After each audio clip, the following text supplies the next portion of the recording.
السلام علیکم ورحمۃ اللہ وبرکاتہ۔ جی ہاں ناظرین، بڑا افسوس ہوا یہ خبر پڑھ کر کے کہ بنارس کے اندر تبلیغی جماعت پر بین لگا دیا گیا سرکار کی طرف سے۔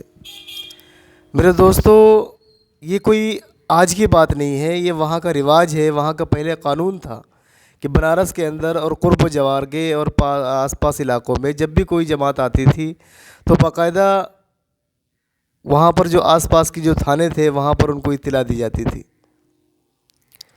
یہ آج سے نہیں، یہ پہلے سے چلا آ رہا ہے، لیکن وہاں پر چونکہ دیوبندی اور بریلویت بہت زیادہ ہے، اس لیے وہاں پر یہ کہا گیا تھا کہ باہر کی اگر کوئی جماعت آئے تو اس کو ہمارے کچہری کی طرف سے، تھانوں کی طرف سے، کہ جب باہر کی کوئی جماعت آئے تو ہم کو اطلاع کی جائے۔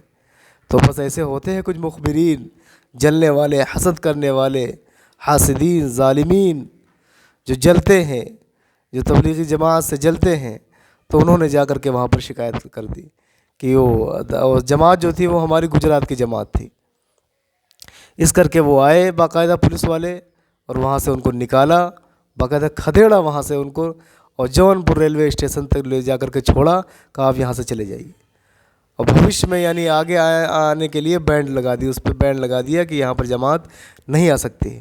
اس کے بعد میرے بھائی دوستو، بہت سارے مسجد کے ذمہ داران کو نوٹس دی گئی، اور اس کے بعد جو کچھ بڑے جو ذمہ دار تھے ان لوگوں نے باقاعدہ ڈپٹی اس کے کمشنر صاحب سے جا کر کے ملاقات کی کہ ایسا کیا ہے، کہ واقعی سرکار کی طرف سے کوئی نوٹس ہے، سرکار کی طرف سے ایسا کچھ کہا جا رہا ہے۔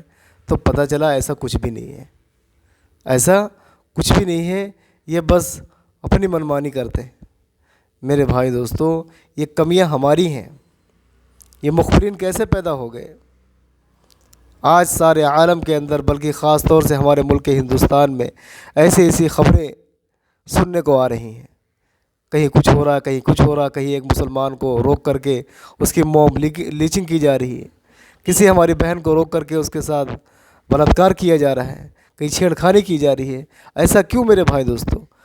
اور سب سے پہلی بات یہ ہے، تبلیغی جماعت پر بین لگا، اور اس سے پہلے بھی مدارس پر، مساجد پر، ہمارے مسلمان قوم پر، بچوں پر اس طرح کے واقعات ہوتے ہیں، اس طرح کی کوئی بھی خبر ہوتی ہے، میرے بھائی دوستو کوئی میڈیا والا اس کو خبر کو نہیں چلاتے، چپ ہو جاتے ہیں، گونگے ہو جاتے ہیں، بہرے ہو جاتے ہیں۔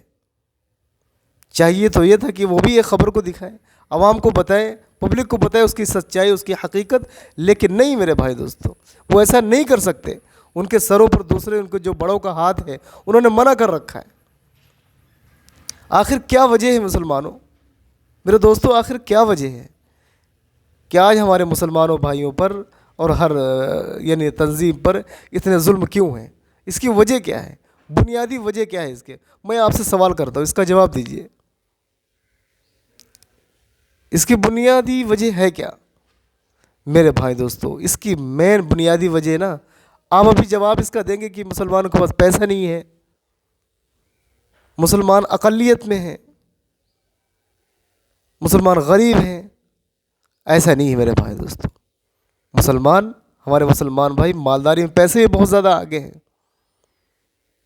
ہر چیز میں آگے ہیں، لیکن مین بنیادی وجہ جو یہ ہے کہ مسلمان سیاست میں آگے نہیں ہیں، مسلمانوں کا سیاست میں کوئی مقام نہیں ہے، کوئی مقام نہیں ہے۔ سوچو، جب ہمارے کوئی سنسد نہیں ہوگے، ہمارے جب کوئی پی ایم نہیں ہوں گے، تو ہماری بات وہاں پر کیسے ہم جا کر کے اپنی بات کو سنسد میں رکھیں گے؟ کیسے ہماری عزتوں کے اوپر ناحق حملے کیے جا رہے ہیں؟ یہ بنارس کے اندر جو کیا انہوں نے قانون کے خلاف کام کیا، ان پولیس والوں نے آئین کے خلاف کام کیا ہے۔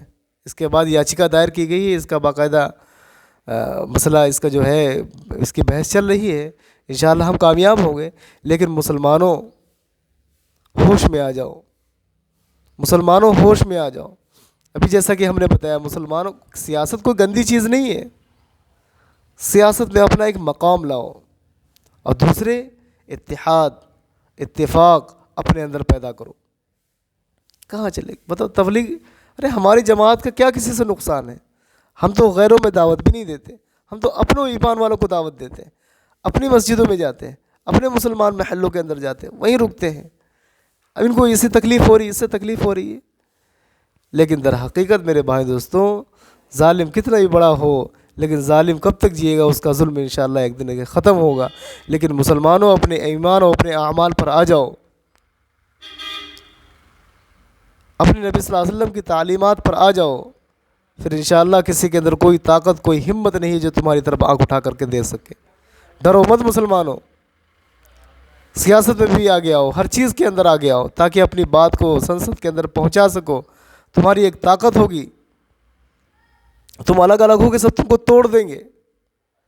ایک باپ نے اپنے بیٹے کو بلایا اور الگ الگ ان کو لکڑیاں پکڑا دی، کہا توڑو، سارے لوگوں نے توڑ دیا، لیکن وہی ساتوں لکڑیوں کو جب اس نے اکٹھا کر کے کسی ایک بیٹے کو دیا توڑ دو، کوئی نہیں توڑ پایا۔ تو کہا دیکھو میرے چلے جانے کے بعد تم لوگ سارے لوگ اکٹھے ہو کر کے رہنا، کوئی تمہاری طاقت تمہاری طرف تم آنکھ نہیں اٹھا سکے گا، تم کو کوئی نقصان نہیں پہنچا سکے گی، جس طرح تم یہ لکڑیاں نہیں توڑ پا رہے ہو۔ ایسے ہی میرے بھائیو ہمارا حال ہے، اگر ہم علیحدہ علیحدہ رہیں گے، فرقوں میں بٹ جائیں گے، تقسیم ہو جائیں گے، سب ہمیں توڑ دیں گے، توڑ کے رکھ دیں گے، ختم کر دیں گے ہمیں۔ لیکن میرے بھائی دوستو، جب ہماری ایک طاقت ہوگی، ہم ایک بنیں گے، ایک ہو جائے تو بن سکتے ہیں خورشید مبیں، ورنہ ان بکھرے ہوئے تاروں سے کیا بات کرے۔ جب ایک بن جائیں گے، دنیا کی کوئی طاقت نہ ہمیں توڑ پائے گی، نہ ہمیں آنکھ دکھا پائے گی۔ اس لیے میرے بھائی دوستوں، اس ویڈیو کو زیادہ سے زیادہ شیئر کریں، اور آپ کی اس ویڈیو کے بارے میں کیا رائے ہے کمنٹ باکس میں ضرور بتائیں، اور اللہ تعالیٰ سے دعا کرتے رہیں کہ اللہ تعالیٰ ہماری تبلیغی جماعت کی حفاظت فرمائے، اور پورے عالم کے اندر، پوری دنیا کے اندر ہمارے جتنے بھی تبلیغی اور اسلامی مراکز ہیں، اللہ تعالیٰ اور مرکزوں کی اللہ تعالیٰ عزت و آبرو کی اللہ تعالیٰ حفاظت فرمائے۔ السلام علیکم ورحمۃ اللہ وبرکاتہ۔